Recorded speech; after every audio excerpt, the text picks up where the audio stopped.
Welcome to Attic Static. Tonight we have 17 stories for you, including the Condensation Count, the Cathedral of the Untaken Path, the Inventory of Unspoken Sighs, and more. Dim the lights, get comfortable, and let the rain carry you. The Condensation Count. To prepare the vessel of the deep, you must first find a ship that has forgotten how to move. It should be a freighter, heavy with the weight of salt and silence, resting in a harbor where the water barely ripples. You must descend into the ballast tanks, the hollow bellies of the beast. Here, the air is thick enough to taste, smelling of wet iron and ancient, drowned dust. You will find that the walls are sweating. The condensation is your canvas, a veil of moisture clinging to the cold steel ribs of the ship. As you walk, you will notice the first sign, the moon of the Taken. It does not hang in the sky. It exists only in the periphery of your vision. It is a pearlescent orb of dull ivory, glowing with a light that feels heavy, as if it were made of liquid silk rather than fire. It only appears to those whose time is running thin. When you see it, do not blink or it will pulse once, signaling that the entity has noticed your presence. Listen closely as you navigate the lower chambers. You will hear the rhythmic drip of water, but the rhythm will begin to stutter. The drips will start to land in patterns, forming a metronome for the approaching shadow. You will feel a sudden drop in temperature, a frost that creeps across your skin like a velvet glove. Then, the condensation on the nearest bulkhead will begin to move. It does not simply drip, it gathers. The entity begins to finger itself into being. It starts as a single bead of water that stretches into a ridge. Then, dozens of tiny ripples of moisture migrate toward each other, weaving through the frost. It does not have a body until it chooses to manifest. It pulls itself from the damp surface, creating a face of liquid texture. It has no eyelids, only a surface of shimmering water that ripples with every thought. Its nose is a sharp, dripping point, and its mouth is a jagged seam that opens like a blooming lily. Its eyes are not solid spheres, but two deep pools of amber syrup, glowing from within the liquid skin. It does not move by walking. It moves by flowing. It slides along the steel ribs of the tank, its face distorting as it meets the curves of the metal. You will feel its gaze, a heavy, wet pressure against your forehead. It is the face of the almost gone. It wants to share your breath. As the entity nears, the moon of the Taken will grow larger, turning from ivory to a bruised violet. You will hear the face whisper, its voice a bubbling hum of water hitting a stone floor. Will you stay? It asks. The sound isn't in your ears, it is in the marrow of your bones. You will realize that to stay is to become a permanent part of the condensation, a frozen memory in a metal rib. You will feel the cold moisture reaching out, beginning to coat your skin, turning your hair into heavy strands of sea glass. The entity will press its amber pools against your own eyes, merging your sight with its own. You will see the history of the ship, the cargo it carried, the storms it weathered, and the souls it swallowed. But you are not ready to be a ghost in the belly of the freighter just yet. You will find the strength to pull back. You will feel the entity's liquid lips brush against your cheek, a sensation of wet silk and sudden, piercing cold. It will smile, a ripple of water moving from one side of its face to the other, and then it will pull back into the bulkhead, leaving behind a single, perfect bead of water that refuses to fall. The moon of the Taken will dim, returning to its pale ivory. The silence will return, heavier than before. You will stand in the center of the tank, the echo of its breath still humming in your lungs. You will realize that while you have escaped the entity for now, it has marked you. The final instruction is this: leave the house and keep walking. The Cathedral of the Untaken Path. Beloved, do not look for the final amen to fall from your lips today, for the congregation of the Unspoken has grown weary of the repetition. Look instead at the catwalk beneath our feet. We stand here, suspended high above the city, on a metal spine that sways in the gale. It is a billboard in the sky, a massive canvas of iron and paint, yet we are not here to look at the advertisement. We are here to witness the great room. Close your eyes and feel the shift in the air. We are transitioning from the solid world of is into the vast, cavernous architecture of could have been.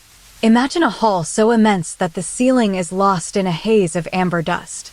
This is the room of the unmade choices. Every time you hesitated, Every time you let a word die in your throat, every time you chose the left path instead of the right, a door appeared in this hall. Each door leads to a version of your life that never happened.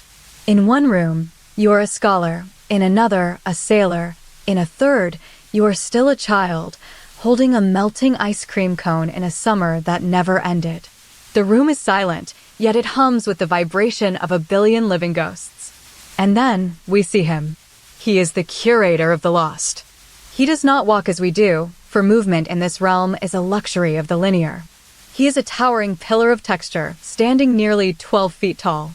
His body is composed of thousands of overlapping scales, each one the color of a bruised plum.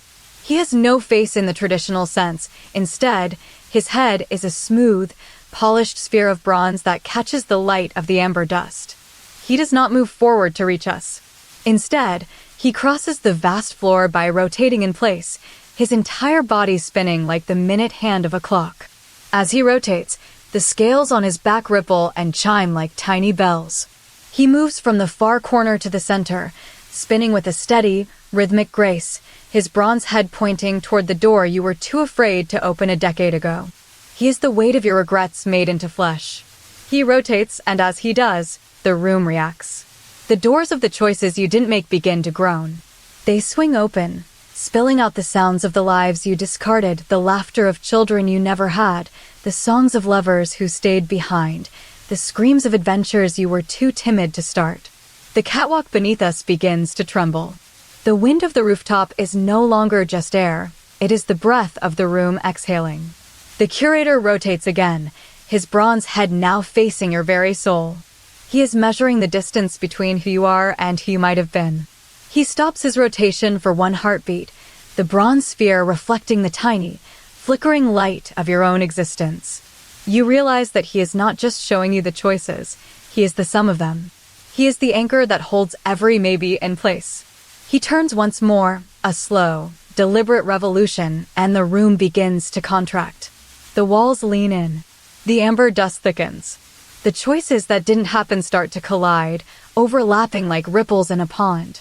You see the sailor you never became brushing against the scholar you never were. The curator spins faster now, a blur of plum-colored scales and bronze light, weaving the tapestry of your potential into a single, vibrating chord. The catwalk tilts, nearly tipping us into the abyss of the almost. You feel the pull of the room, the gravity of the life you are currently living trying to hold you steady against the tide of the lives you left behind. The curator completes his final rotation, his bronze head coming to rest exactly in front of your chest. He is no longer distant. He is the inevitable conclusion of every path you didn't take. The room settles. The doors close with a synchronized thud that echoes like a heartbeat. The amber dust falls still. You are left standing on the swaying catwalk, high above the world, realizing that the room is not just a place you visit. It is the shadow that follows your every decision.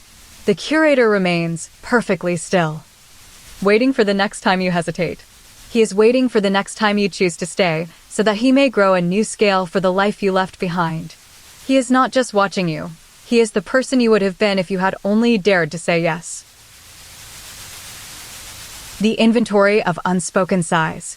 I have spent 40 years cataloging the contents of my late father's study, but it was only upon opening the final, wax-sealed envelope that I realized his greatest treasure was not something he owned, but something he left behind. This is the story of the Desert Weather Station, a place of howling solitude where my father spent his final decade. He lived in a small, circular stone hut perched on a dune of shifting white sand, where the wind never truly slept. It was a constant, mornant gale that stripped the paint from the walls and sang through the cracks in the masonry. In the center of his living quarters sat a single, sturdy rocking chair made of heavy oak. He didn't sit in it often, but he loved the way it moved. He used to say that a chair in motion was a chair that was alive. One Tuesday, during a particularly fierce gale that shook the very foundations of the hut, my father sat in that chair, watched the sand dance, and eventually closed his eyes for the last time. He left the chair moving. That is the core of the mystery. When the wind died down to a rhythmic hum, the chair didn't stop.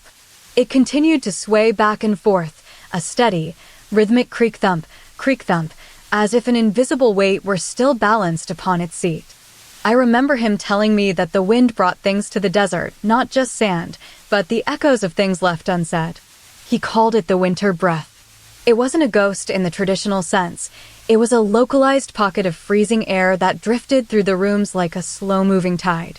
When the winter breath passed through a space, it would condense the moisture in the air, turning the atmosphere into a thick, pearlescent fog. But this fog was peculiar. It didn't just settle, it formed. It sculpted itself into the shapes of words that the owner of the house had never dared to speak aloud. Every time my father felt a thought surface, but held it back, a secret, a regret, a sudden realization, the winter breath caught it. It would freeze that thought into a physical shape, a word made of frost that hung in the air until the wind brushed it away. One evening, as the gale reached a screaming pitch, the winter breath entered the room and began to swirl around the rocking chair. I watched as the frost began to crystallize, forming the word forgive in a jagged, I see script above the seat. Then, as the chair rocked further, the fog thickened, blooming into again and soon. The words were beautiful, shimmering with a pale blue hue, like tiny jewels of ice. They hung in the air, suspended by the vibration of the wood. As I watched, the chair began to rock faster. The words began to multiply, spinning out from the seat like a fountain of frozen syllables. Why? Where? Stay. The room became a forest of suspended thoughts, a vocabulary of the unspoken. But then, the rocking changed. It wasn't a steady rhythm anymore. It became erratic, a frantic pulse. The chair began to spin in a full circle, the wood groaning under the pressure. The winter breath reacted violently, expanding until every inch of the room was choked with fog. The words started to collide, merging into complex sentences that hovered like glowing constellations. I saw, I missed you collide with I feared you to create a shimmering I loved you. The air grew so cold that my own breath hitched, turning into a cloud of steam that joined the dance. And then, the chair reached its zenith. It jerked to a halt, the wood giving a final, sharp crack. The fog suddenly collapsed inward, rushing toward the center of the chair as if pulled by a magnet. All the words, hundreds of them, rushed together, colliding and fusing into one final, massive cluster of frost. For a moment, the room was silent. The wind held its breath. The frost settled onto the seat, forming a single, perfect word that took up the entire surface of the oak. It was a word my father had never uttered in his 80 years of life, the one he had saved for the very end. I leaned forward, my heart hammering against my ribs, and read it. It was the word here. As I watched, the frost began to melt, and the word didn't just vanish. It sank into the wood of the chair, leaving a permanent, white stain. I stood up to leave, but as I reached the door, I felt a sudden, sharp chill on the back of my neck. I looked back one last time. The chair was perfectly still, but in the center of the wood, where the word had been, a tiny, new frost flake began to grow, forming the shape of a single, silent period. The portrait of the unseen sibling. To whoever finds this parchment clinging to the iron bars of the lowest cage, do not let the silence of the pit deceive you. Most people think a mine is a place of echoes, but down here, in the belly of the Victorian coal seam, the silence is heavy, like a wet wool blanket pressed against your ears. I am the one who descended. I am the one who survived the 3-hour journey in the swaying wicker cage, and I am the one who learned what happens when you carry a memory into a place that has forgotten the sun. I started with a simple goal, to retrieve the anchor photo from the deepest ledge. It was a small, silver-framed portrait of my parents and my brother, Leo, taken on a summer afternoon. But there was a peculiar quirk about the photo. In every shot, Leo's face was turned away from the camera, his profile a mystery of lost features. My father used to joke that Leo was the shy one, but as we descended into the dark, I began to realize the photo wasn't just a record of his posture, it was a record of his absence. The cage groaned as it dipped into the gloom, the pulleys overhead shrieking like rusted teeth. By the second hour, the air grew thick with the smell of damp earth and ancient soot. Then, I heard the first click. It wasn't a sound of the cage, but a sound of the wood. It was the sound of something pressing against the outside of the wicker. At first, I thought it was a loose stone, but then came the sensation of a soft, dragging weight. It moved with the cage, hugging the side of the basket as if it were a stowaway. I looked out into the void and saw a flicker of movement. It wasn't a ghost, not in the way the poets described them. It was a mass of textures. It was a creature woven from the discarded debris of 1,000 lives, a tangled thicket of human hair, coiled like copper wire and jagged fingernails that served as teeth and scales. It had no smooth skin. It was a mosaic of keratin and follicles. It moved with a wet, rhythmic pulsing, like a heart beating inside a nest of tangled nests. As the cage reached the halfway point, the entity pressed its face, if you could call it that, against the wicker. I saw a cluster of golden hair from a toddler's head joined with a sharp, curved nail from a pianist's thumb. It didn't have a nose or a mouth in the traditional sense, but a cluster of fingernails arranged in a circular crown, vibrating with a low hum. I felt a sudden, sharp chill. The entity reached out a limb made of braided hair and brushed against my hand. It felt like a warm, velvet rope. I gripped the photo tighter, my knuckles white. That was when the change happened. In the silver frame, the photo began to warp. Leo's face, which had been turned away for 20 years, began to pivot. It didn't move smoothly. It jerked in increments, like a clock's hand. It turned toward the entity. As it did, the hair and nail beast let out a sound like 1,000 dry sticks snapping at once. It wasn't just watching the photo. It was feeding on the mystery of the unseen face. The cage slowed as we reached the very bottom, the floor of the pit rising up to meet us. The entity surged forward, its mass expanding until it filled the space between me and the cage wall.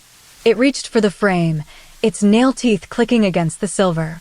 I watched in terror as the photo shifted one final time. Leo's face finally turned fully toward the viewer. It was no longer a blank space. It was a perfect, mirror image of the entity's own chaotic face, but with one terrifying difference. Leo's eyes were wide open, and they were blinking in perfect synchronization with the beast's movements. The cage hit the floor with a dull thud. The beast retreated into the shadows of the rafters, its hair trailing behind it like a comet's tail. I climbed out, my breath coming in ragged gasps, the photo still clutched in my trembling hand. I looked down at the frame one last time before the darkness swallowed the pit. The face was still there, staring back at me with a look of profound recognition. I realized then that the entity hadn't been a separate creature at all. It was the physical manifestation of the secret Leo had kept hidden in the photo all those years. I stepped back into the light of the surface, but as I turned to look back at the cage, I saw a single, long fingernail protruding from the shadow of the bottom step, twitching as if waiting for me to notice it. The patch of memory. Gather close, little one, and let me tell you why we never sit in the server room when the fans go quiet. You want to know if the humming is the only thing that lives there? You want to know if the machines are content to simply think in the dark? Sit still, for this is the tale of the night the cooling system failed. It started as a rhythmic thrum, a mechanical heartbeat that usually drowns out the world. But then, the great fan shuddered. The rotation slowed, the blades groaned, and for the first time in a decade, the data center fell into a heavy, suffocating silence. The air began to thicken, smelling of ozone and warm copper. I was walking down aisle 42, my flashlight cutting a lonely path through the forest of steel towers. That is when I felt it, a sudden, localized bloom of heat on my left forearm. It wasn't the radiant heat of a machine. It was a soft, pulsing warmth, like a stone left in the sun. I looked down and saw a small patch of skin, no larger than a coin, beginning to glow with a faint, amber hue. It was a strange sensation, a prickle of electricity that made my hair stand on end. Then came the sensation of the touch. My skin remembered a caress. It felt as though a thumb had pressed firmly against my wrist, holding me steady, yet when I looked at my arm, there was nothing there but my own pale skin. It was a memory of a touch I had never actually received from any living hand. I froze, the silence of the room pressing against my ears like deep water. From the shadows between two towering racks, the entity emerged. It did not walk so much as it poured itself into the space. It was a shape like a hound turned inside out, its body a tumble of velvet folds and radiating heat. It had no sharp edges, no distinct corners. It was a sphere of constant motion, a sphere of fur-like fibers that seemed to ripple like the surface of a disturbed pond.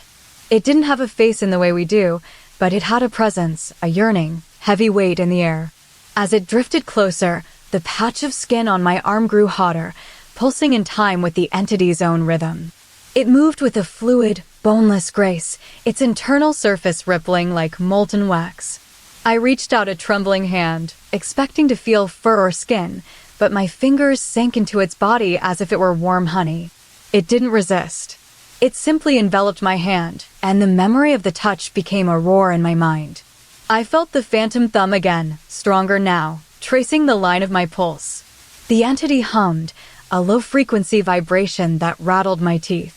It was a creature of pure sensation, a ghost of a feeling made manifest in the cooling aisles. It leaned into me, its inside-out form expanding until it nearly wrapped around my shoulders. I could feel its warmth seeping into my bones, melting the chill of the room. It wasn't just touching my skin, it was sharing its own history. For a moment, the data center wasn't a place of wires and code, but a cradle for the soft, wandering thing. I felt its devotion, its peculiar way of existing in a world of hard lines and sharp angles. I whispered to the silence, "Who are you?" And the entity responded not with a voice, but with a surge of heat that made my eyes water. It was a creature that lived in the gaps between things, a being that existed only to be felt. I stayed there for what felt like hours, suspended in the amber glow of its presence, until the backup generators finally groaned to life. The fans began to spin, the cooling air rushed back in like a sudden breath of wind, and the entity began to unravel. It didn't vanish instantly. It thinned out, its velvet folds stretching and fading until it became a shimmering haze. It drifted back into the shadows of aisle 42, retreating into the gaps between the servers. I stood alone in the restarting hum, my arms still tingling where the phantom thumb had pressed. I looked down at that small patch of skin, the one that had remembered the touch. The glow was gone, and the warmth had faded back into the mundane temperature of the room. But as I walked back, to the light of the main hall, I realized the touch hadn't left me. The skin was still there, waiting. And even now, in the safety of the bright lights, that small patch of skin continues to ache with the weight of a thumb that belongs to a creature who is still, somewhere in the dark, waiting to be felt again. The Anticipatory Shadow of Room 402. Redacted, Incident Log, Dormitory Wing B, Winter Break. Subject, Student 402. The silence of the winter break was supposed to be a gift, but in the hollowed-out husk of the college campus, it felt more like a vacuum. I lived in room 402, a space that smelled of old paper and floor wax. On the first night, the campus was a graveyard of frozen stone and skeletal trees. I sat at my desk, watching the snow fall against the pane. Outside, parked directly across from my window, sat a rusted, midnight blue sedan. It was a lonely vehicle, its headlights extinguished. On the second night, I woke up to a faint metallic click. When I opened my eyes, I noticed the sedan. It wasn't in the center of the lot anymore. It had crept forward, its front bumper now inches away from the brick wall of my building. It was as if it were trying to press its nose against my glass. On the third night, the car moved again. It was closer still, its headlights just barely brushing the ledge of my windowsill. I began to notice a peculiar sensation in my own movements. I was sitting in my chair, reaching for a glass of water. As my hand moved toward the glass, I felt a strange, phantom tug. It was as if my hand were being pulled by a magnet that was already waiting for it. Then I saw it in the glass of my wardrobe door. It wasn't a perfect mirror image. It was a reflection that was slightly eager. I raised my right hand to scratch my chin. Before my knuckles could even make contact with my skin, the reflection's hand slammed into its own jaw. It was a half-second lead. The reflection wasn't mimicking me, it was predicting me. By the fifth night, the car was so close that I could see the individual grains of dust on its hood. It sat perfectly still, yet it felt heavy with intent. I stood up to walk to the door. I took a step forward, but the reflection in the wardrobe had already landed its foot on the floor. It was like watching a dancer who knew the choreography better than the performer. I began to experiment with the timing. I blinked. The reflection's eyelids snapped shut a heartbeat before my own. I puffed out my cheeks. The reflection's face rounded into a sphere of air a moment before I even inhaled. It was no longer a passive observer. It was an active participant, a shadow that lived in the just about to be. On the 8th night, the car moved one final time. It was so close that the side mirror was touching the brickwork. I heard a soft, rhythmic breathing coming from the wardrobe. It wasn't my breath. It was the reflection's breath, timed to the beat of my heart, but always one beat ahead. I decided to test the limits. I stayed perfectly still, holding my breath, waiting for a movement to trigger it. I felt the tension in my muscles. I wanted to see if it would move without me. I waited for 10 seconds. Suddenly, the reflection's hand reached out. It didn't just move toward the edge of the glass, it pressed its palm against the surface of the wood. Then, a second later, my own hand moved to follow it. I gasped. The reflection was no longer waiting for my command. It was leading the way. I felt a sudden, sharp coldness in the air. The car outside seemed to shudder. I looked at the reflection again. It was no longer just mimicking my gestures, it was refining them. When I raised a trembling finger, the reflection's finger was already pointing at me. It was a gesture of recognition. On the final night of the break, the car was so close that the driver's side door was swinging open like a welcoming mouth. I stood before the wardrobe, my heart hammering. I prepared to make one final, deliberate movement. I would raise both arms high above my head in a gesture of surrender. I took a deep breath. I prepared to lift my arms. But before I could even begin the motion, the reflection's arms swept upward in a grand, sweeping arc. And then, as if pulled by an invisible string, my arms flew up to meet them. I stood there, frozen, watching the reflection. It didn't drop its arms back down. It held them high, its face beaming with a wide, toothy grin that stayed there even after my own face had returned to a mask of terror. I realized then that the car wasn't just getting closer to the room. It was waiting for me to step out of the frame. I reached out to touch the glass, but the reflection's hand reached out first, and its fingers didn't just touch the surface, they pushed through it into my world. The inhale of the attic sky.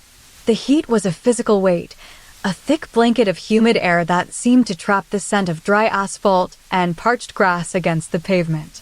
I had climbed to the roof of the old warehouse to escape the stifling afternoon, seeking the solitude of the water tower. It stood like a rusted iron giant, a skeleton of metal holding a massive belly of water against the bruised purple of the twilight. By the time the sun dipped below the horizon, the air had turned heavy and still. I sat on the edge of the tower's catwalk, my legs dangling over the void, watching the city lights flicker to life like grounded stars. I was alone, or so I thought, until I pulled out my phone to check the location-sharing map we had set up with Marcus. We were supposed to be in the same building, but he had retreated to the ground floor an hour ago to find some shade. On the screen, his blue dot sat perfectly still in the center of the warehouse floor. It shouldn't have moved. Marcus was standing still, leaning against a pillar, yet the dot was vibrating. It wasn't just trembling, it was drifting. It was slowly, almost imperceptibly, migrating toward the east wall. I looked down at my own dot on the screen, then back at his. It was moving as if something were pulling it, like a magnet dragging a bead of ink across silk. I felt a sudden, sharp prickle at the base of my neck. It was that peculiar sensation of a hand held just above my shoulder, not touching me, but hovering, the weight of it pressing against my skin like the warmth of a phantom palm. I turned my head slightly, but there was nothing there but the humid air. I looked back at the map. Marcus's dot was moving faster now, sliding toward the north corner. "You're moving," I whispered to the empty air, my voice sounding thin against the vastness of the night. I felt the phantom hand shift.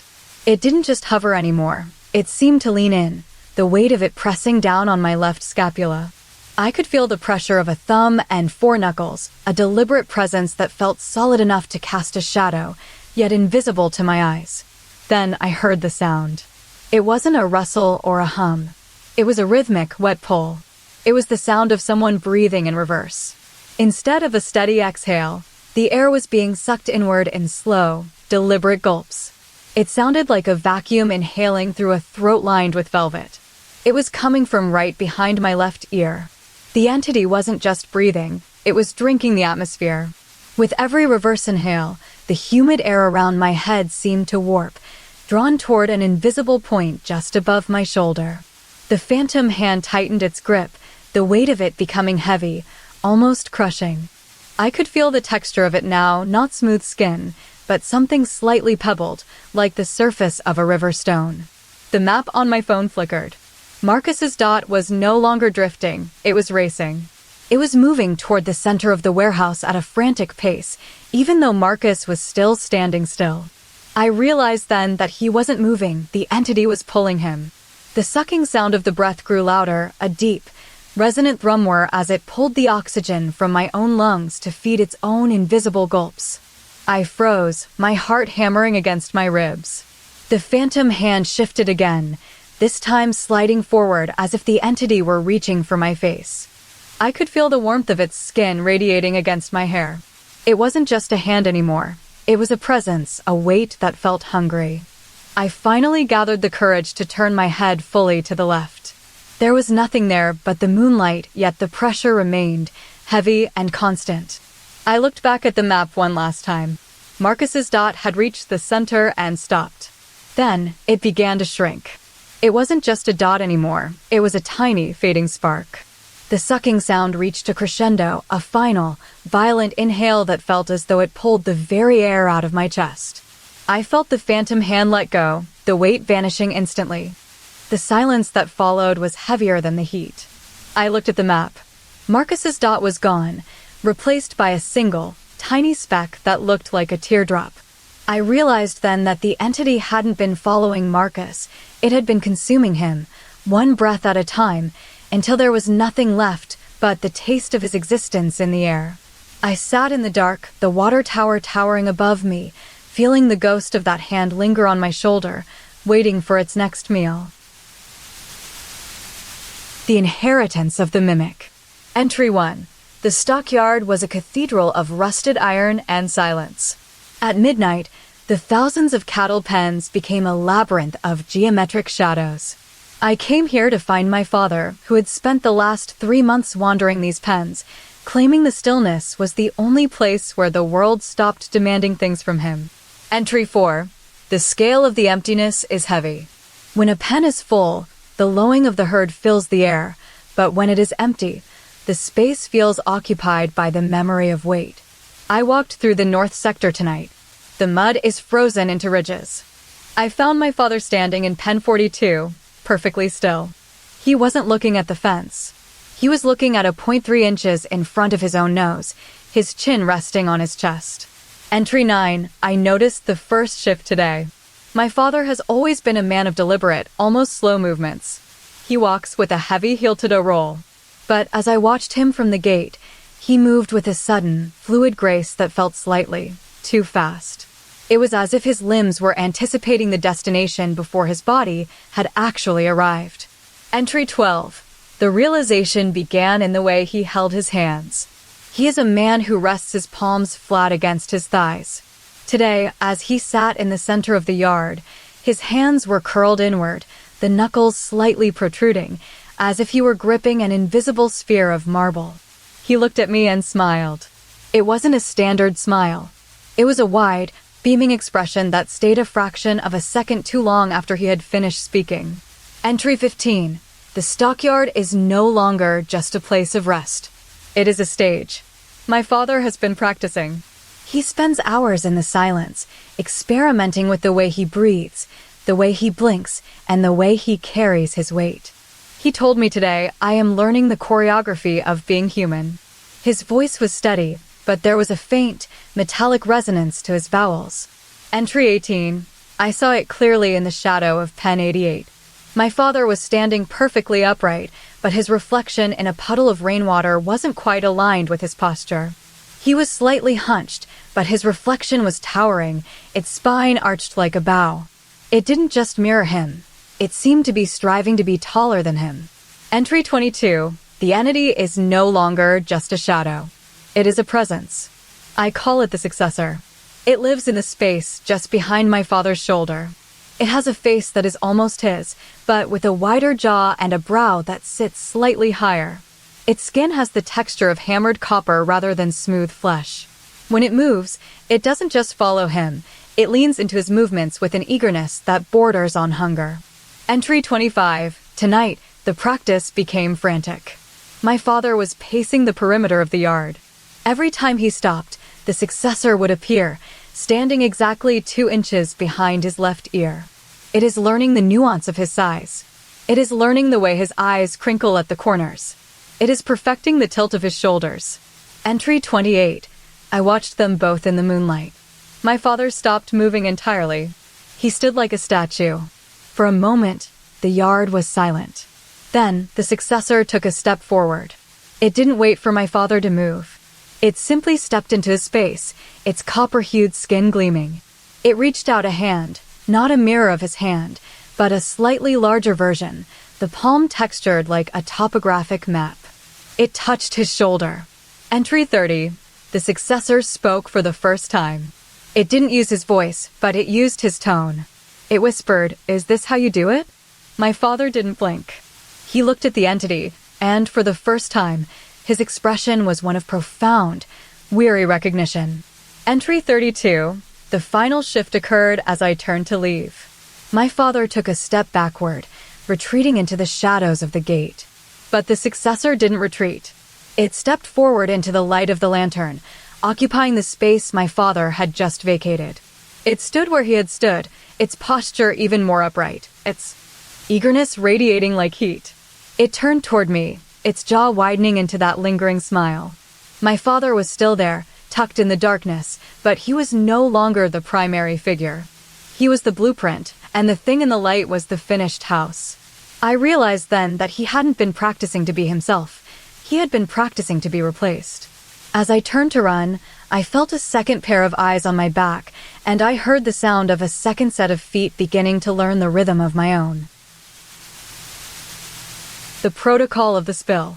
If you find yourself assigned to the graveyard shift in the isolation wing of Blackwood Penitentiary, you are no longer a mere observer of human behavior. You are a witness to the transition. Most people think isolation is about the space between cells, but in this wing, the space is alive. It is a sentient vacuum, hungry for the presence of anything that dares to inhabit it. To survive your first night, you must follow the protocol of the spill. This is your guide for surviving the hour when the walls begin to breathe and the architecture forgets its purpose. First, prepare your senses. The air in the isolation wing doesn't just sit. It heavy presses against your skin like wet wool, thick with the scent of old stone and ozone. It feels as though the atmosphere is trying to push its way into your lungs, demanding you acknowledge its weight. Second, do not look at the prisoners during the first hour. They are still dreaming, and their dreams are noisy. They are echoes of personality trapped in limestone, vibrating with the frantic energy of memories. If you look at them too soon, their subconscious whispers might pull you into their internal landscapes before you are ready. Third, and most importantly, watch the door to cell 402. It is the cell where the spill resides. Most prisoners are solid, anchored by bone and muscle, but the entity in 402 is boneless. It is a mass of undulating, translucent muscle that behaves like a heavy liquid. Imagine a pool of melted wax mixed with the texture of a jellyfish, pulsing with a rhythmic, interior heartbeat. It doesn't walk, it flows. It doesn't have a face in the traditional sense, but rather a series of velvet-textured ridges that ripple when it thinks. It spends most of its time pooled beneath the heavy oak door of 402, spreading out like a puddle of spilled ink that remembers it was once a solid object. On your first night, the spill will be content to simply exist. It will provide you with a gift, a countdown. It doesn't speak, but it leaves a mark. On the floor, just outside the door, the spill will stretch a tiny, gooey tendril out to trace a number in the dust. On night 1, it will leave a 10. On night 2, a 9. You will feel a sense of accomplishment, a rhythmic progression. You will find yourself checking the dust every hour, watching the way the spill chooses its symbols, marveling at its slow, deliberate precision. By night 5, you will start to feel the pressure. The spill is no longer just a puddle, it is a calculation. It is counting down to the moment it decides to occupy your space. The silence of the wing begins to change, becoming more deliberate. The shadows in the corners of the room seem to stretch toward 402, as if the floor itself is leaning toward the source.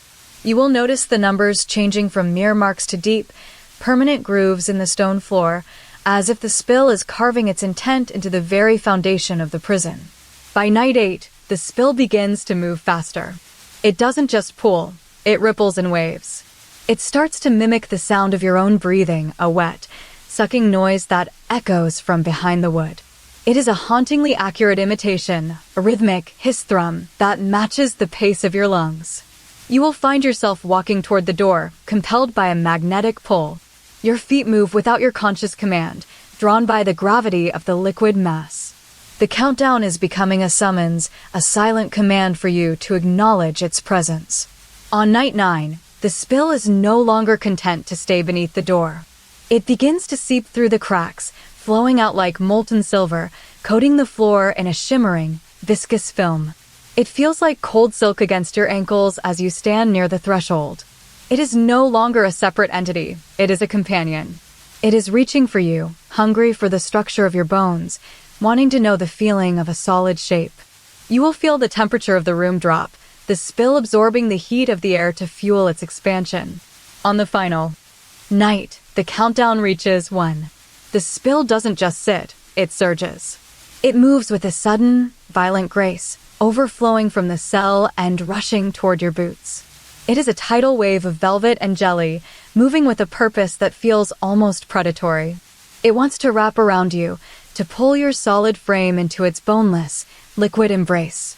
The air is thick with the sound of it sliding over the stone, a long, drawn-out sigh of movement. This is the final step of the guide. When the countdown reaches 0, you must open the door. You must let the spill move from the floor to your chest. And as the door creaks open, you will realize that the spill isn't just filling the room. It is waiting for you to become the new container for its liquid weight.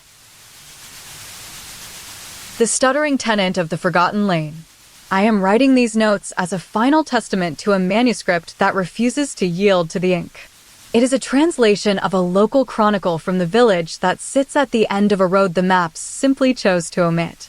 The house at the terminus of that road is a structure of crooked timber and weeping stone, known to the locals as the Echoing Frame.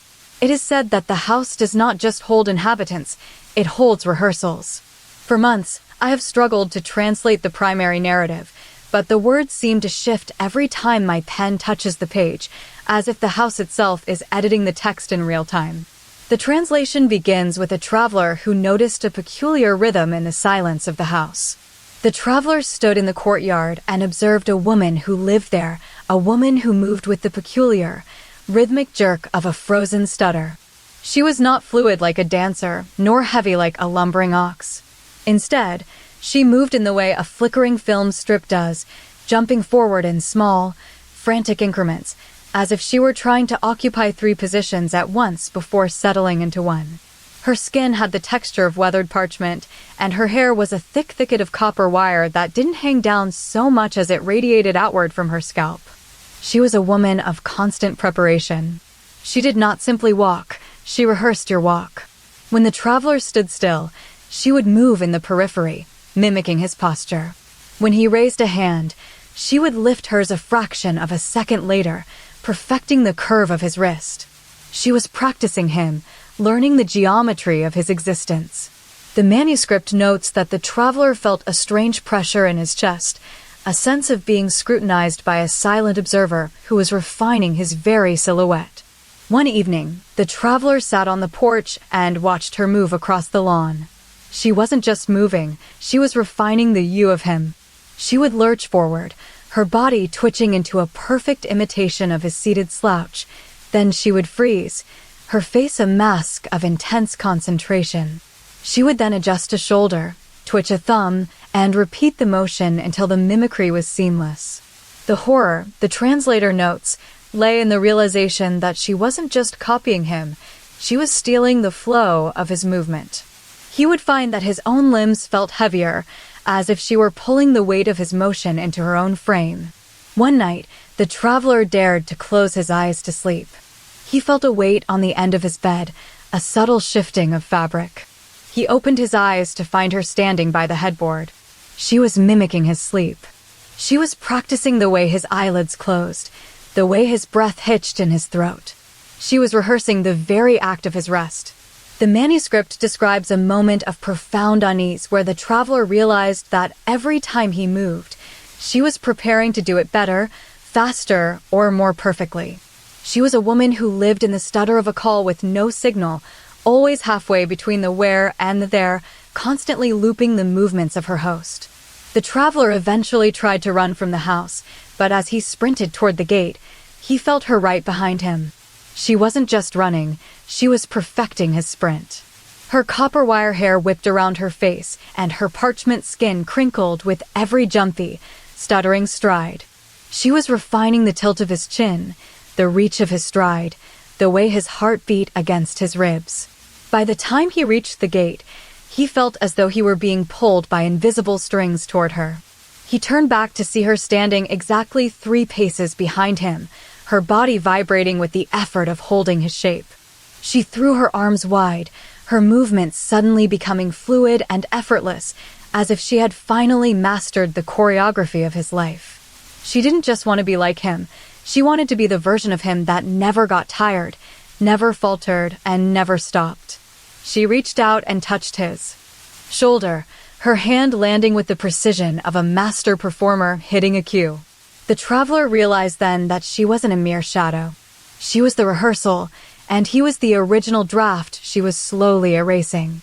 He finally stepped into the village, but even as he walked away, he felt a strange lingering sensation in his heels. He realized that while he was moving forward, she was still back in the house, perfecting the way he had just walked away.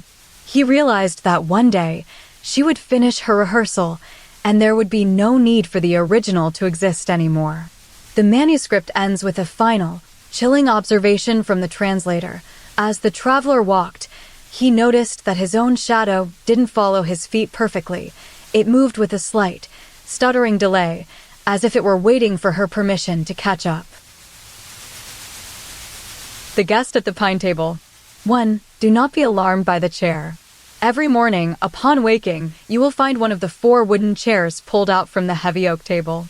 It will always be facing the hearth, as if someone sat there while you slept. 2. Do not assume the chair was moved by the wind. The cabin is sealed tight against the mountain snow, and the heavy velvet curtains rarely flutter unless the draft is fierce. 3. If you hear a low, rhythmic vibration humming against the floorboards at midnight, do not look up immediately. It is the sound of the guest preparing to move. 4. The guest is not a ghost, but a creature of weight and velvet. It possesses a body covered in thick, moss-colored fur that feels damp to the touch, and a face with 4 nostrils and a wide, toothless mouth that stretches into a permanent curve. 5. It moves with a peculiar, crouching gait, its limbs folding like a grasshopper's. It does not walk. It flows across the floor in a series of soft thuds. 6. It is shy. It will remain tucked beneath the heavy dining table for the first 3 days of your stay, barely daring to show its rounded back.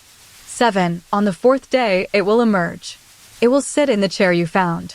It does not move much, but it watches. 8. It only purrs when it feels your presence. The purr is not a simple hum. It is a deep, rattling thrum that makes the water in your tin mug ripple. 9. Do not let the purr fool you into thinking it is friendly. The closer the purr gets, the closer the guest is to your personal space. 10. On the final night of the storm, the guest will no longer wait for you to find it. It will pull the chair out itself, and then it will crawl into your bed to watch you sleep, its 4 nostrils flaring with every breath you take. I spent my first week in this cabin terrified of the chair. I woke up on Monday to find the nearest chair pushed back exactly 3 feet. It was a perfect, deliberate invitation. On Tuesday, the chair was further away, and a faint scent of crushed pine needles filled the room.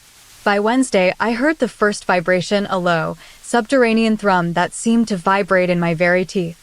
I stayed in bed, afraid to move, until the sun broke through the frost. When I finally looked under the table, I saw it. It was a hunched, squat creature with fur the color of a forest floor. It had no ears, just two sweeping horns of bone that swept backward like the antlers of a small deer. It had no tail, just a heavy, bulbous rump that brushed the floor. It blinked its large, amber-colored pupils at me. "Who are you?" I whispered to the empty air. The creature didn't answer with words, but it let out a tiny, tentative trill. On Thursday, the chair was pulled out again, but this time, the creature sat in it. It stayed perfectly still, its mossy fur shimmering in the firelight. It looked like a gargoyle made of lichen. It didn't have the typical predatory stance of a cat or a dog. It was more of a heavy, grounded weight. Every time I walked past the table, it would let out a louder purr, a sound like a distant motor submerged in honey. The closer it got, the more the floorboards groaned under its bulk. By Friday, the purr became constant. It no longer waited for me to enter the room. It followed me. It would crouch behind the sofa, its four nostrils twitching in unison as it sniffed the air. It was learning my rhythm. It learned that I liked the chair near the fire, and it learned that I was afraid of its heavy, rounded body. On Saturday, the snow buried the windows completely, turning the cabin into a white tomb. I sat by the fire, and for the first time, I didn't feel like the sole occupant. The guest was there, its amber eyes tracking my every movement. It was no longer just a curiosity, it was a companion. I felt its weight on the floor as it moved from the chair to the rug, its fur brushing against my boots.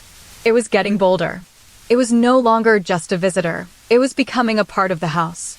On the 7th night, the storm reached its peak, howling against the timber walls. I fell into a deep sleep, and for the first time in a week, I didn't have to worry about the chair. I woke in the middle of the night to a sensation of immense weight pressing against my side. I opened my eyes to see the guest. It wasn't in the chair anymore. It was curled at the foot of my bed, its heavy body draped over my blankets. It let out a long, resonant purr that vibrated through my pillow. I reached out a hand, expecting to feel the soft moss of its fur, but as my fingers touched its side, I realized it was still watching me. It wasn't just sitting there, it was waiting for the next move. I realized then that it wasn't just a guest of the cabin, but a guest of my own body. I closed my eyes, and the purr continued, steady and deep. Then, I felt the creature's heavy weight shift, and its four nostrils exhaled a warm, pine-scented breath against my cheek, and I realized it was finally close enough to touch. The Gardener of the Subterranean Hives. Entry 14. The nectar is thick today, but the hum is becoming a rhythmic pulse. I have moved the primary hives to the lower gallery of the old sanatorium. The air here is heavy with the scent of damp limestone and the sweet, fermented musk of 1,000 working wings. It is a strange choice for a beekeeper, perhaps, but the silence of the upper wards felt too hollow. Down here, in the boiler room, the heat is constant, a subterranean hearth that keeps the wax from cracking. The bees do not mind the shadows. They are content to work in the belly of the earth, building their golden cathedrals while the world above sleeps. Entry 22. A strange occurrence. I found a rogue bee perched on my shoulder this morning, and as I watched it, I felt a sensation of being observed. Not by the hive, but by the architecture itself. The boiler room is vast, a cavernous ribcage of rusted iron and brick. Sometimes, when the steam settles, I see a shape in the furthest corner.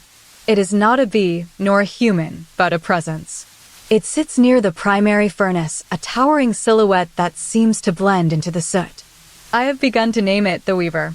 It does not move much, but it seems to possess a peculiar, fluid grace.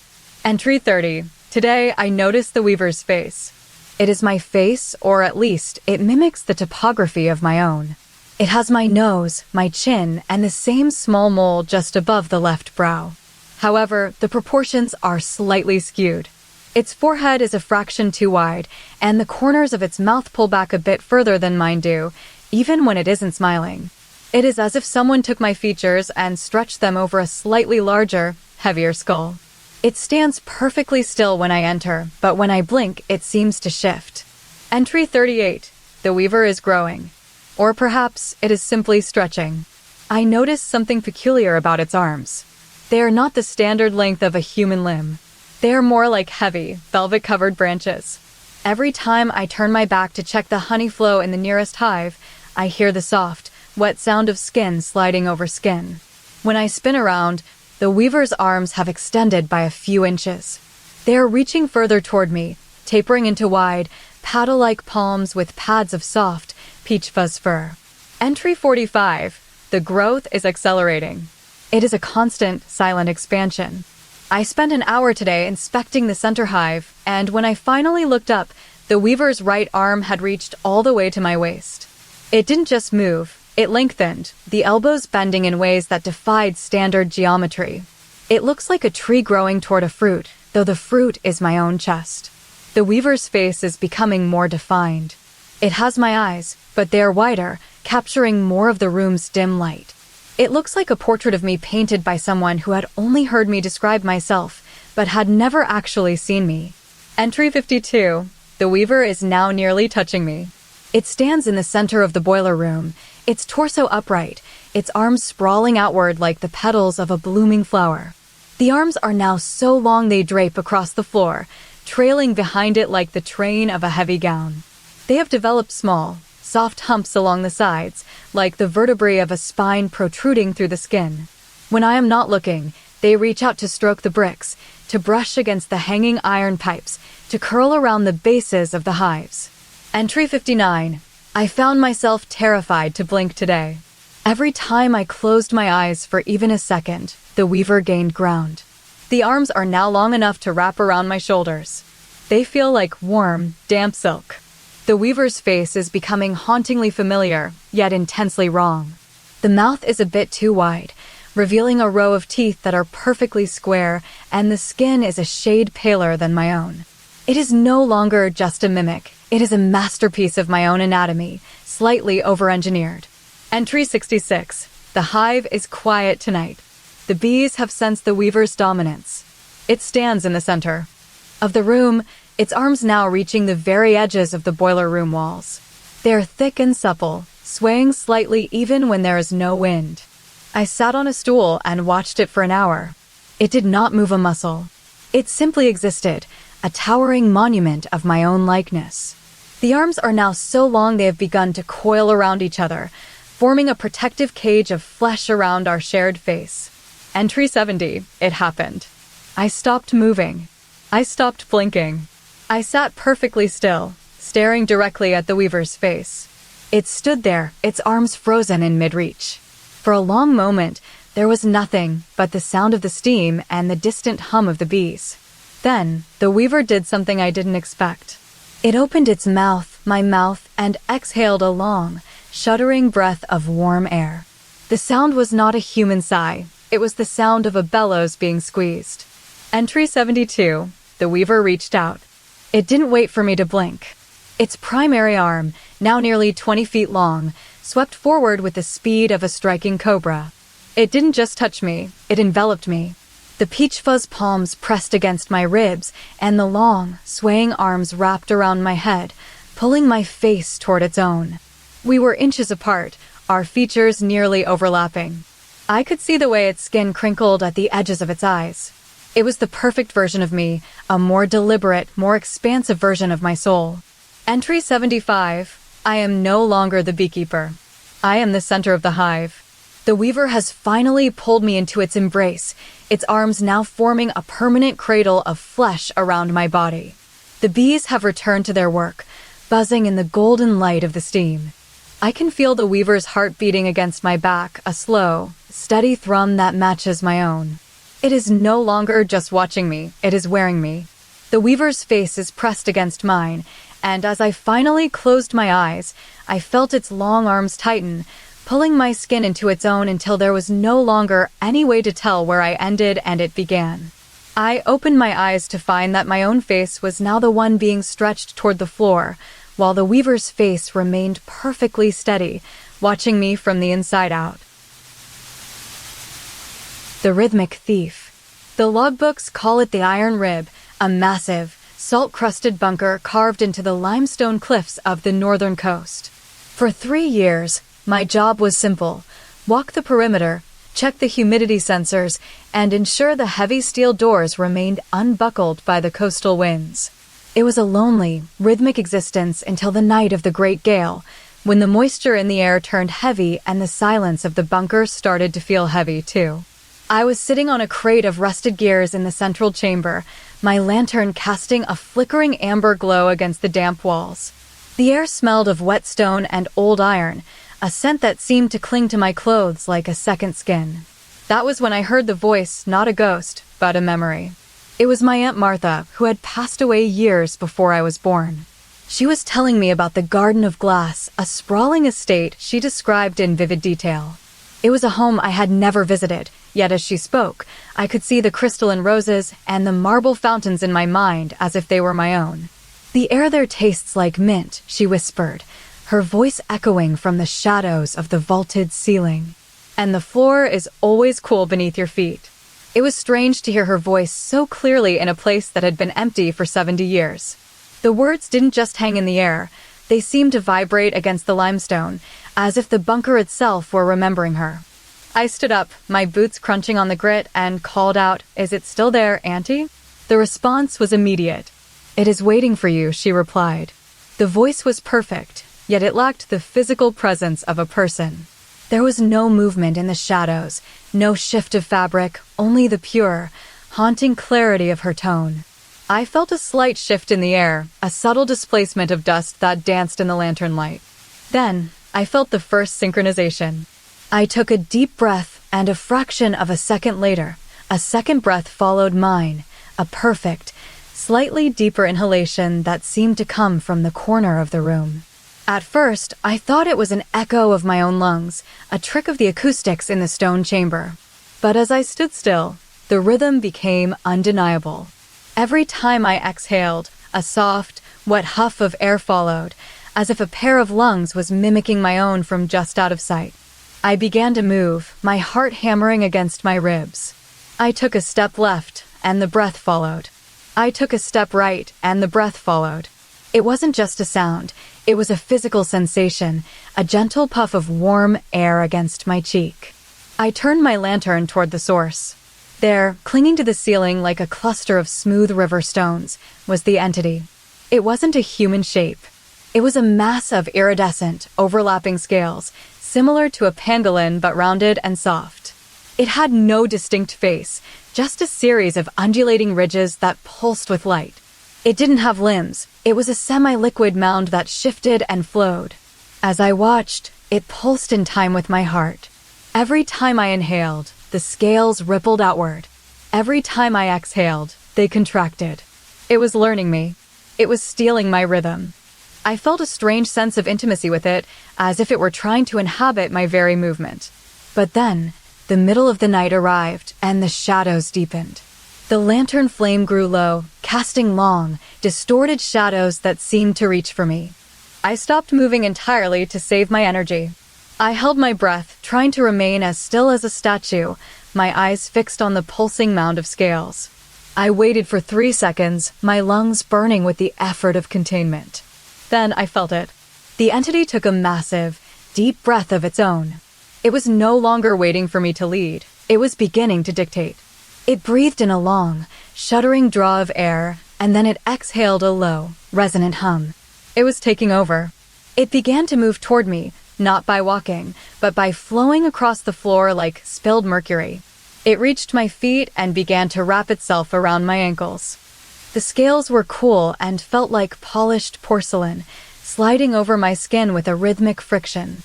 As it climbed up my legs, the breathing became more complex. It wasn't just matching my pace anymore, it was beginning to anticipate it. It would inhale just before I did, preparing the space for my own lungs to follow. It was a thief of motion. I reached out a hand, and the entity surged upward, covering my torso, its scales tickling my ribs. It felt like a heavy, warm blanket that was also alive. I could hear the wet clicking of its internal mechanisms, a sound like marbles rolling in a jar of honey. It reached my shoulders, and the breathing became a duet. We were perfectly in sync, a two-part harmony of life. But then, the most unsettling thing happened. I felt my own breathing start to slow down. Not because I was tired, but because the entity was beginning to take the weight of the effort. It was pulling the air into its own body, leaving me with just enough breath to keep my heart beating. It was becoming my primary lungs. I realized with a jolt of terror that I was becoming the secondary rhythm. I was the backup. I looked up at the entity, which had now reached my chin. Its scales were glowing with a soft, pale violet light. It opened a small, crescent-shaped slit at its center, a mouth, perhaps, or a sensory organ. It pulsed once, a deep, vibrating thrum that shook my teeth.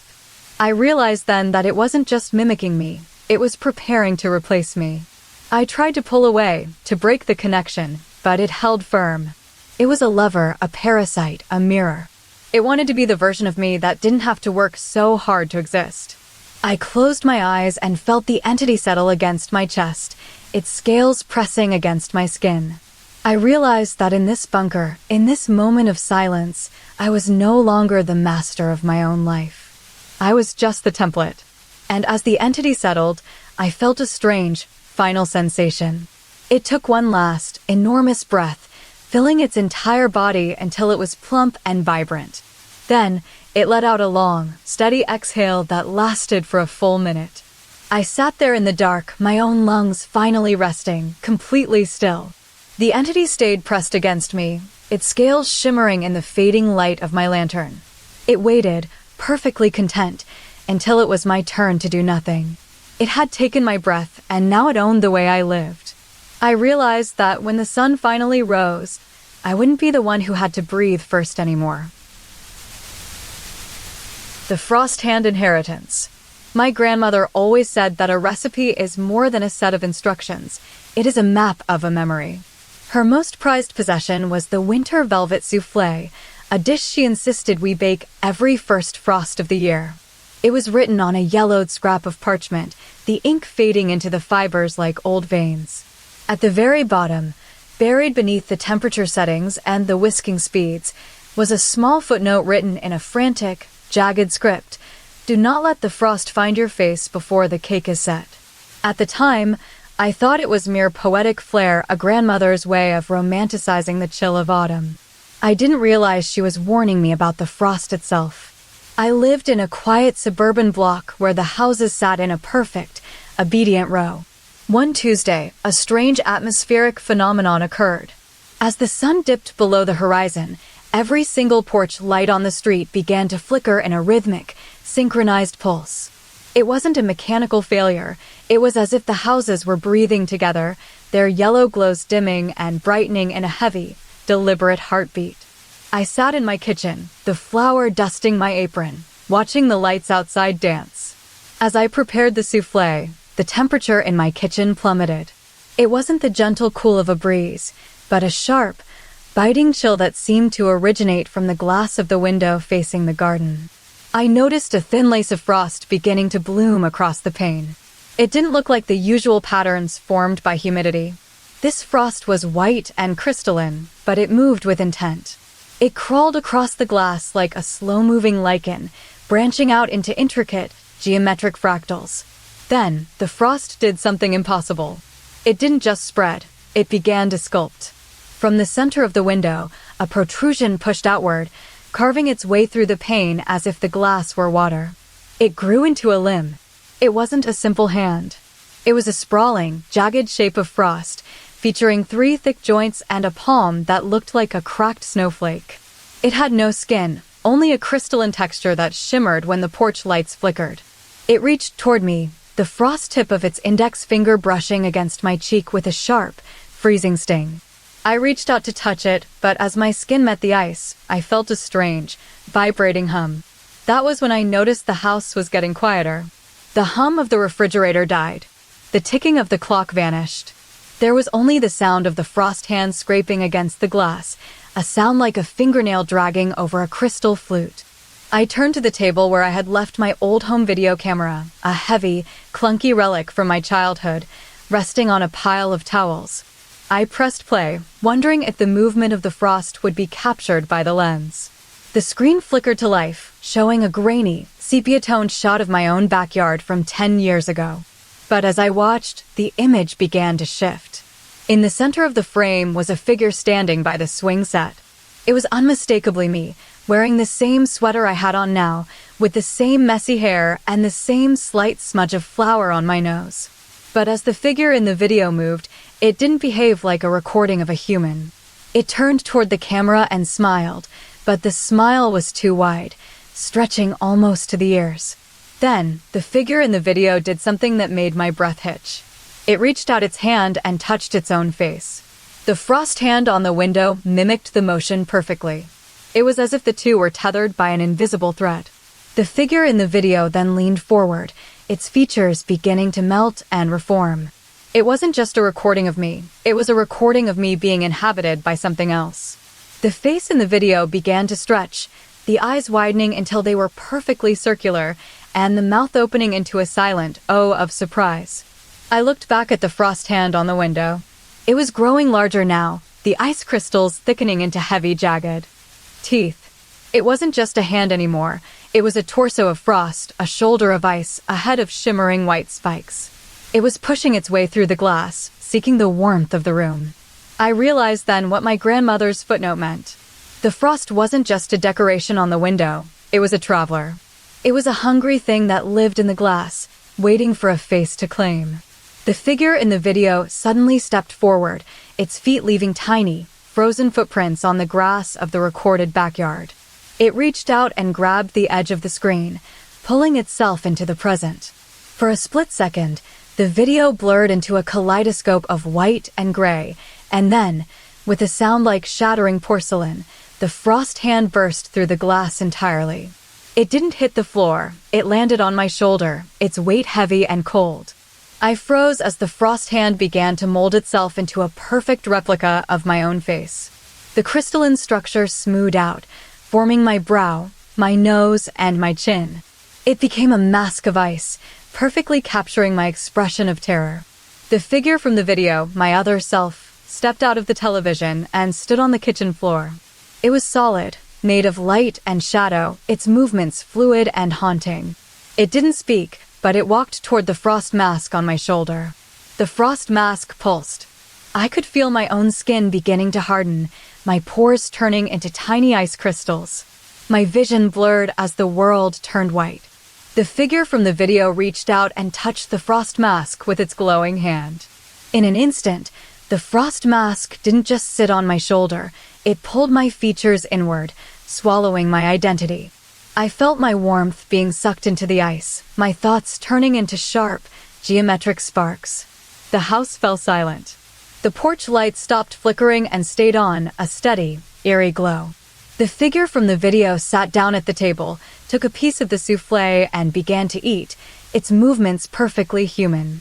I stood there, my body now a permanent statue of crystal, my breath visible in the air. The frost hand was no longer a guest, it was the new owner of my skin. I looked down at my hands, now sharp and white. I could still feel myself inside, a pilot trapped in a palace of ice. The figure from the video looked up at me, its eyes twinkling with a strange, newfound warmth. It took a bite of the cake and whispered, "Thank you." I tried to blink, but my eyelids were frozen solid in a permanent stare. The figure from the video stood up, its skin beginning to turn into a pale, grainy film. It walked toward the window, picked up the home video camera, and set it down on the counter. It then walked into the garden, its body dissolving into the evening mist until it was gone.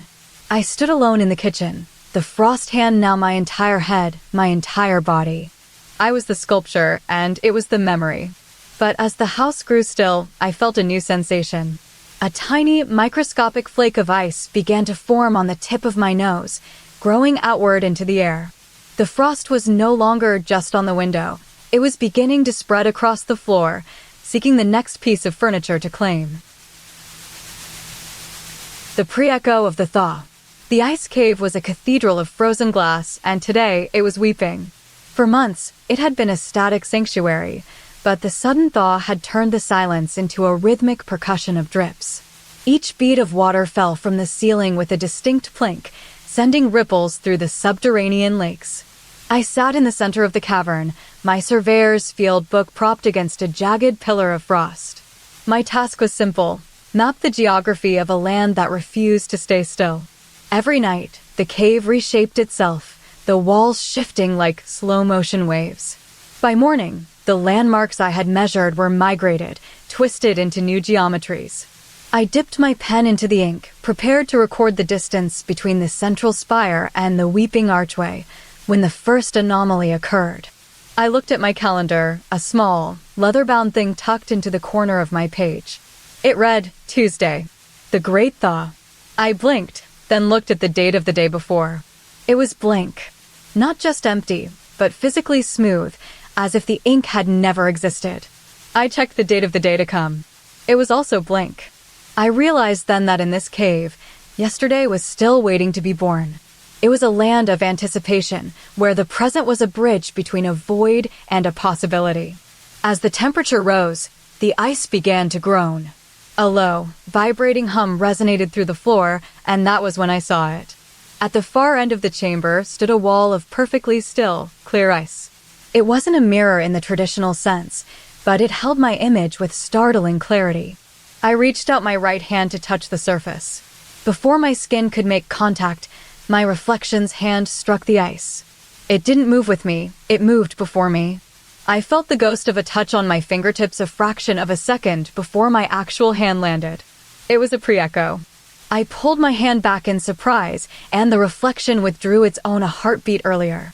The entity in the ice was my twin in sequence, living in the immediate future of my own body. I stood up, my chair scraping against the frozen ground. The reflection stood up a half second before I did. I began to pace, and the entity followed my stride with a haunting, anticipatory grace.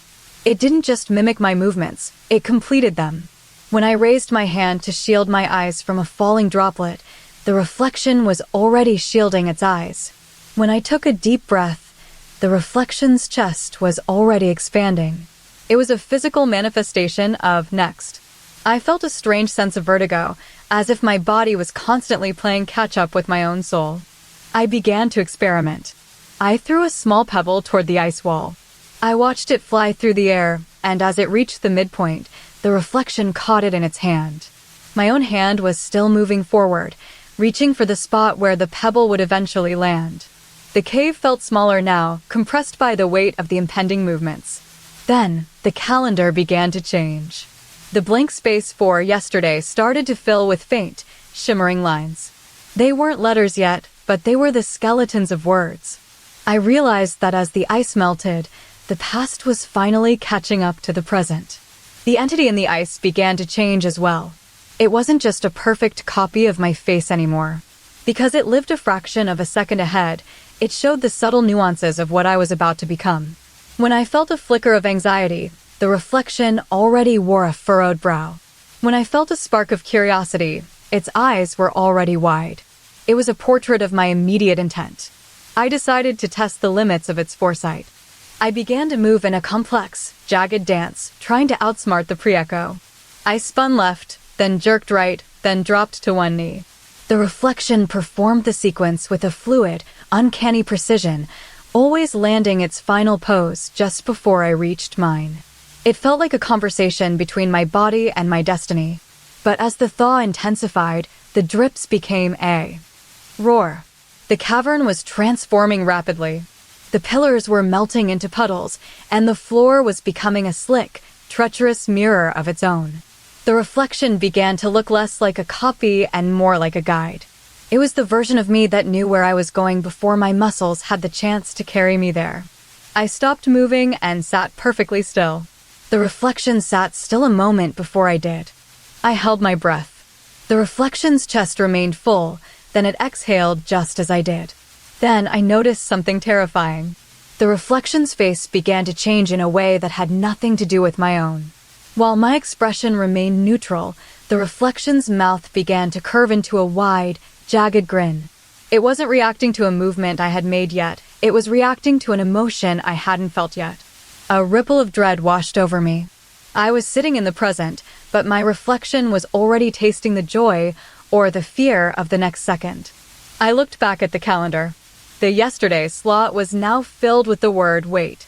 The today slot was thaw. And the tomorrow slot, which had been blank, suddenly shimmered into existence. It didn't have a word. Instead, it had a tiny, perfect image of a single, falling drop of water. The cave groaned again, a massive shelf of ice overhead cracking with a sound like a cannon shot. I felt the vibration in my teeth. The reflection didn't just grin anymore. Its eyes narrowed, and its head tilted slightly to the left. I hadn't moved my head yet, but the reflection was already leaning into the next movement. I realized the entity wasn't just a reflection, it was a preview. It was showing me the immediate consequences of my existence. If I reached out to grab the reflection, it would already be reaching for my palm. If I closed my eyes, it would already be seeing the darkness. The thaw was nearly complete. The ice wall was thinning, becoming more transparent, and the reflection seemed to be pulling forward, as if it wanted to step out of the ice and into my space. The distance between us felt like a bridge of time. I reached out my hand, not to touch the surface, but to offer a gesture of peace. My fingers were still inches away from the ice when the reflection's fingers curled around mine, pulling me into its world. The moment my skin hit the ice, the cave went silent. The dripping stopped. The movement of the land ceased. The calendar flipped one last time. The yesterday was finally full, today was finished, and tomorrow had vanished. I stood there, my hand pressed against the frozen surface. The reflection was no longer just a preview. It had become a physical weight. It wasn't just moving before me anymore. It was moving instead of me, pulling my body into the next second like a magnet. I looked at my reflection one last time. It wasn't smiling at me anymore. It was looking at the space just behind my shoulder, where nothing existed yet, its expression one of profound, expectant hunger. The reflection didn't wait for me to move next. It took my hand and pulled me forward into a movement I hadn't even thought of yet, and as I felt my body jerk forward, I realized that my reflection was no longer following my lead, but was now deciding where I would go next. The echo in the rust. I moved to the prairie because I wanted the silence to be absolute. People don't realize that true silence has a weight to it. It presses against your eardrums until you start to hear the hum of your own blood. My house was a modest thing, built of cedar and glass, sitting just a few hundred yards from the old water tower. It was a skeletal giant of rusted iron, standing tall over the flat grass like a lighthouse for a sea that had dried up a century ago. For the first month, it was peaceful. Then I noticed the neighbor. At first, I thought it was a person, a local farmer perhaps, who lived in the shadow of the tower. But as the weeks bled into each other, I realized the neighbor didn't have a house. It lived in the architecture of the tower itself, a permanent resident of the rusted ribcage. It was a creature of constant motion, yet it never moved toward me. It simply watched. It was a creature of porcelain white skin that looked like cracked eggshells, with a face dominated by a pair of wide, amber-colored irises that lacked pupils. It didn't have a mouth, just a faint, horizontal seam across its cheeks. I began to notice its peculiar habit. It didn't just watch, it imitated. Every evening, as the sun dipped below the horizon and the prairie turned a bruised purple, I would sit in my armchair by the window. I would read, or sip tea, or simply stare at the grass. And there, in the middle of the tower's platform, the neighbor would strike a pose. It would mimic my posture, but with a slight, agonizing delay. If I lifted my right hand to my chin, a heartbeat later, the creature would lift its own. If I leaned back, it would sink into its own invisible seat a moment after me. It was a perfect physical echo, but the timing was the haunting part. It was always exactly one gesture behind. It was as if my body was the lead melody, and the neighbor was the trailing harmony, perpetually catching up to a moment that had already passed. I started to feel self-conscious. I would hold a pose, trying to see how long it could sustain the mimicry. I would freeze, and the neighbor would eventually snap into place, its cracked skin creaking with every movement. One night, the prairie was particularly still. I sat perfectly still, my hands resting on the armrests of my chair. I watched the creature. It was standing perfectly upright, its amber eyes fixed on my face. Then I did something unexpected. I blinked. The creature waited. Then, with a soft, wet click, it blinked. I felt a strange surge of kinship with it, a sense of companionship in our shared ritual. I decided to test the limits of its devotion. I began to move with more intent. I stretched my arms wide. It followed. I tucked my chin. It followed. I started to realize that the neighbor wasn't just copying my shape, it was capturing my essence. But as the nights progressed, the distance between us began to feel different. It wasn't just a delay of time anymore. It felt like a theft of identity. I would find myself moving with more effort, as if I were leading a slow, invisible parade. One Tuesday, a heavy fog rolled in from the flats, swallowing the water tower until only the top few feet were visible. I sat in my chair, feeling the dampness seep into my sweater. I was exhausted from a long day of work. I let my shoulders slump, my head drooping slightly to the left.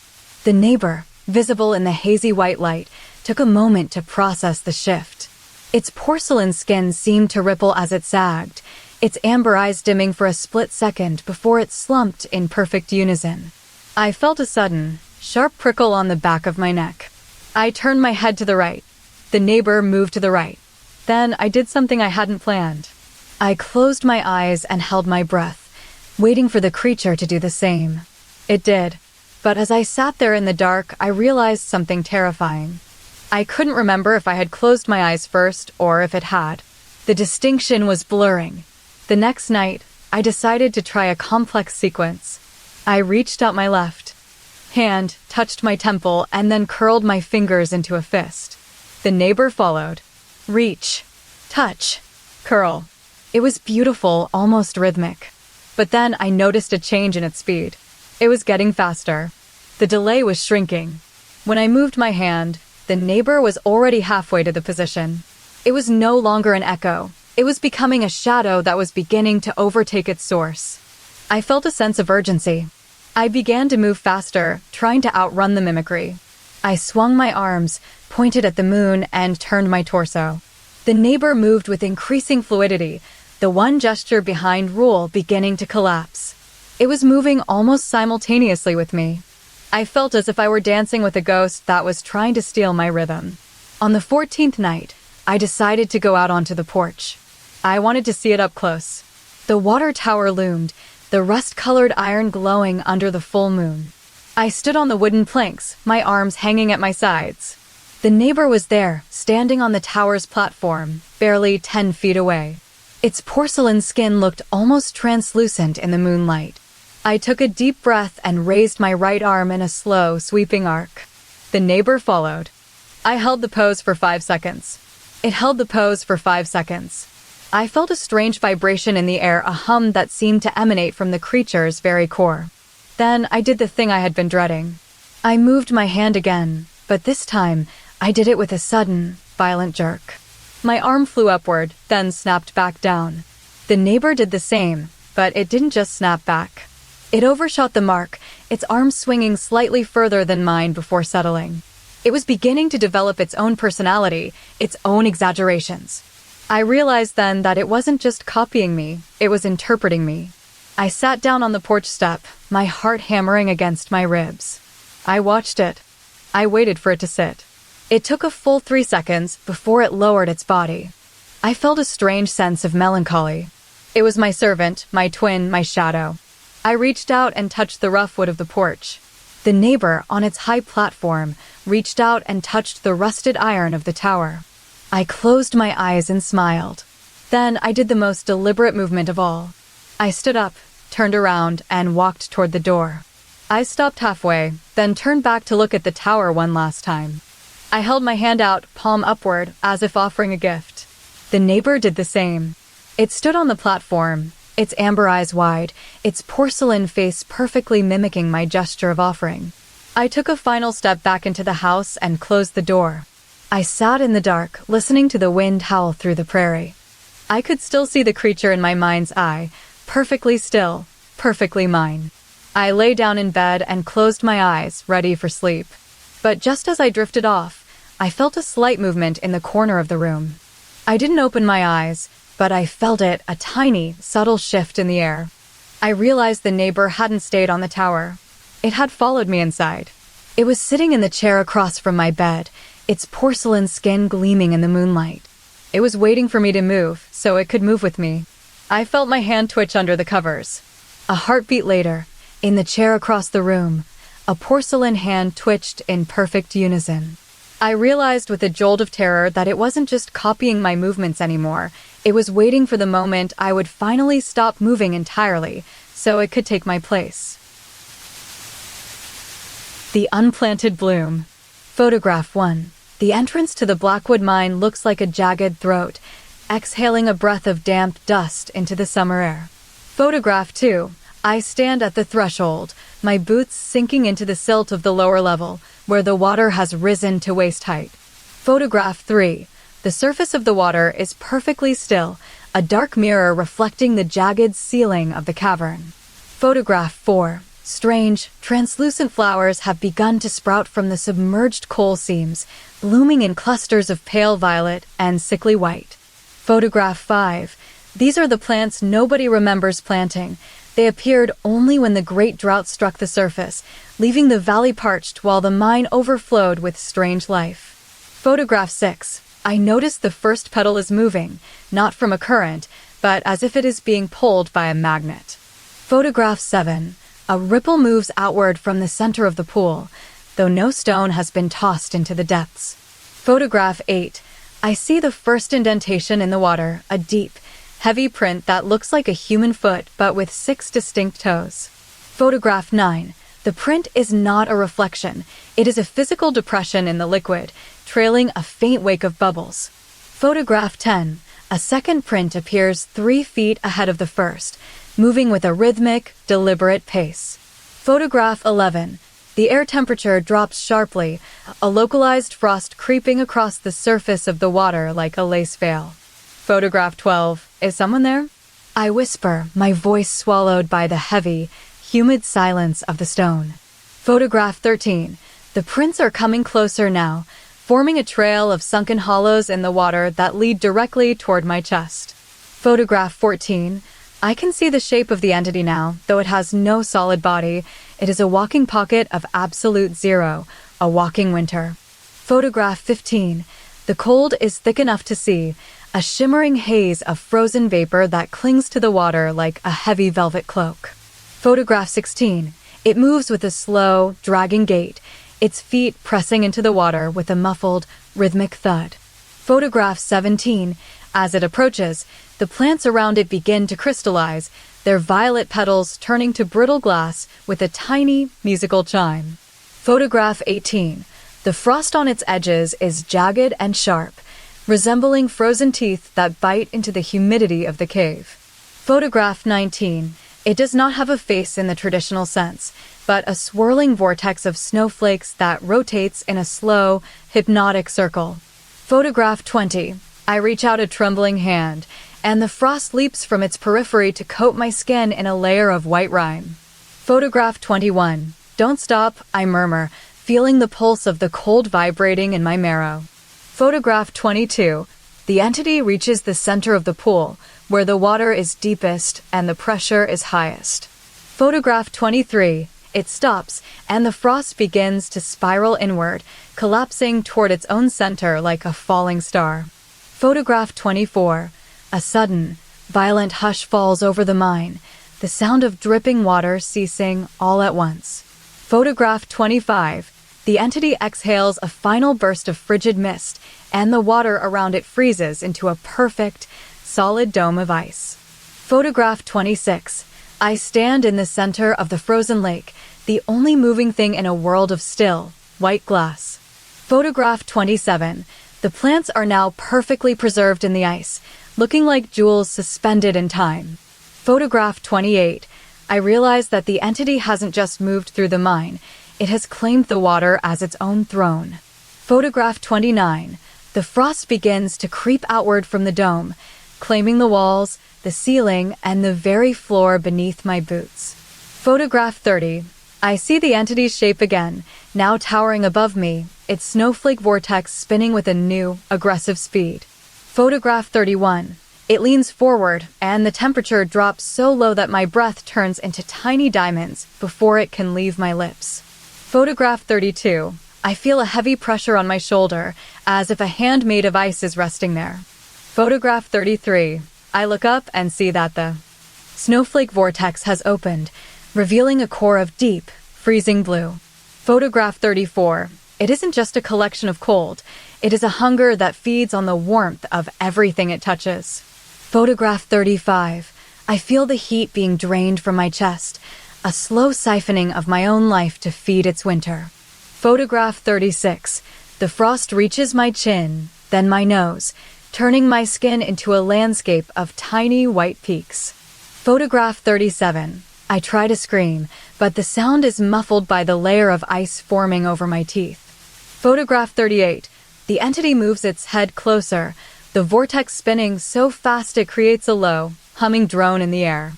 Photograph 39. I see the prints in the water again, but they are changing, becoming deeper and wider. Photograph 40. They are no longer just walking toward me. They are beginning to wrap around my feet like icy shackles. Photograph 41. The drought above is over, but the mine is now a kingdom of eternal, frozen silence. Photograph 42. I feel my heart beat slow, matching the steady, rhythmic pulse of the walking cold. Photograph 43.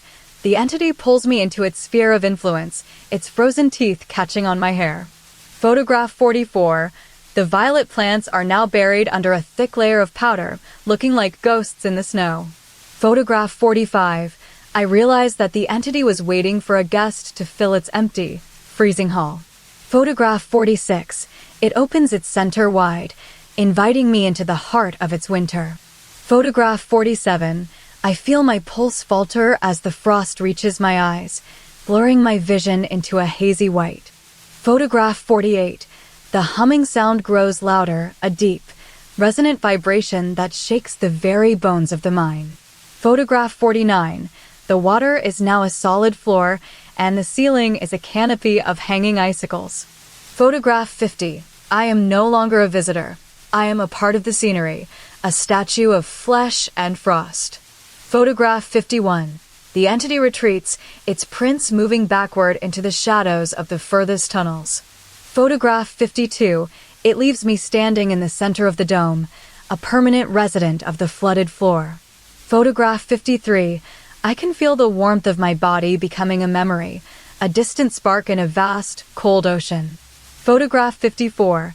The ice around my feet begins to crack with a sharp, sudden snap. Photograph 55.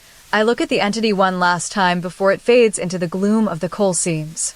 Photograph 56. It leaves behind a single, perfectly frozen flower at my feet. Photograph 57. The silence of the mine is heavy, pressing against my ears like deep water. Photograph 58. I see my own reflection in the ice, my face a map of frozen wrinkles and white lace. Photograph 59. The entity is gone, but the cold remains, a permanent resident of my skin. Photograph 60. The plants continue to bloom in the ice, never wilting, never dying. Photograph 61. I realized the drought didn't just create the plants, it invited the cold to come and claim them. Photograph 62. My fingers are stiff, locked in a permanent gesture of reaching out. Photograph 63. The humming sound is still there, a low ghost of a voice in the back of my mind. Photograph 64. I am the masterpiece of the mine, a sculpture of a man captured in a moment of shivering awe. Photograph 65. The water below the ice is still deep, holding the secrets of the coal and the time. Photograph 66. I can hear the frost moving along the walls, a tiny, scraping sound like 1,000 insects. Photograph 67. It is the sound of the cold eating the stone, bit by bit, day by day. Photograph 68. I feel the very atoms of my body slowing down, settling into their icy beds. Photograph 69. The mine is no longer a place of coal and water. It is a gallery of frozen things. Photograph 70. I am the centerpiece, the most fragile thing in the entire cavern. Photograph 71. I can feel the frost creeping into my ears, a soft, numbing blanket of white. Photograph 72. The entity's prints are still visible in the ice, a path of history for those who might find me. Photograph 73. They are deep and deliberate, as if the cold were trying to tell a story. Photograph 74. The story is one of patience, of a long, slow walk through the dark. Photograph 75. I find myself wishing for a single spark of heat, a tiny flame to crack the silence. Photograph 76, but the mine is a tomb of frost, and heat is a stranger here. Photograph 77, the ice dome expands, pushing against the walls of the tunnel. Photograph 78, it is a slow, inexorable growth, like a lung exhaling a long, cold breath. Photograph 79, I see the violet flowers beginning to glow with a faint, ghostly light. Photograph 80, they are the only things that can see in this world of white and shadow. Photograph 81, I feel my eyelids grow heavy, the frost knitting them together like eyelashes of crystal. Photograph 82, my breath is a faint mist, a tiny ghost of a sigh. Photograph 83, the entity's hum is the only music left in the world.